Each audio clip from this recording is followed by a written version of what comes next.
جب موسیٰ نے اپنے شاگرد سے کہا کہ جب تک میں دو دریاؤں کے ملنے کی جگہ نہ پہنچ جاؤں ٹلنے کا نہیں، خاص صدیوں چلتا رہوں، پھر جب وہ دونوں ان دریاؤں کے سنگم پر پہنچے تو اپنی مچھلی بھول گئے۔ پھر اس مچھلی نے دریا میں سرنگ کی طرح اپنا رستہ بنا لیا۔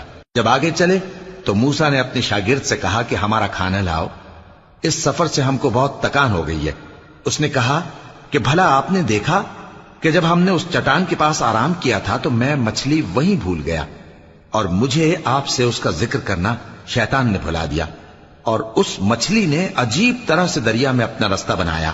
موسیٰ نے کہا یہی تو وہ مقام ہے جسے ہم تلاش کرتے تھے۔ تو وہ اپنے پاؤں کے نشان دیکھتے دیکھتے لوٹ گئے۔ وہاں انہوں نے ہمارے بندوں میں سے ایک بندہ دیکھا جس کو ہم نے اپنے ہاں سے رحمت خاص سے نوازا تھا اور اپنے پاس سے ایک خاص علم بخشا تھا۔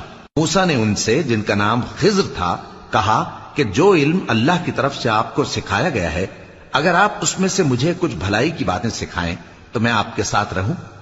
خضر نے کہا کہ تم میرے ساتھ رہ کر صبر نہیں کر سکو گے، اور جس بات کی تمہیں خبر ہی نہیں اس پر صبر کر بھی کیسے سکتے ہو؟ موسیٰ نے کہا اللہ نے چاہا تو آپ مجھے صابر پائیے گا، اور میں آپ کے ارشاد کے خلاف نہیں کروں گا۔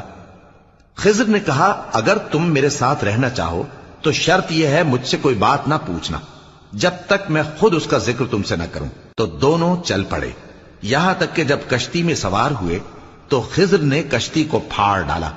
موسیٰ نے کہا کیا آپ نے اس کو اس لیے پھاڑا ہے کہ سواروں کو غرق کر دی؟ یہ تو آپ نے بڑی عجیب بات کی۔ خضر نے کہا کیا میں نے نہیں کہا تھا کہ تم میرے ساتھ صبر نہ کر سکو گے؟ موسیٰ نے کہا کہ جو بھول مجھ سے ہوئی اس پر مواخذہ نہ کیجیے اور میرے معاملے میں مجھ پر مشکل نہ ڈالیے۔ پھر دونوں چلے۔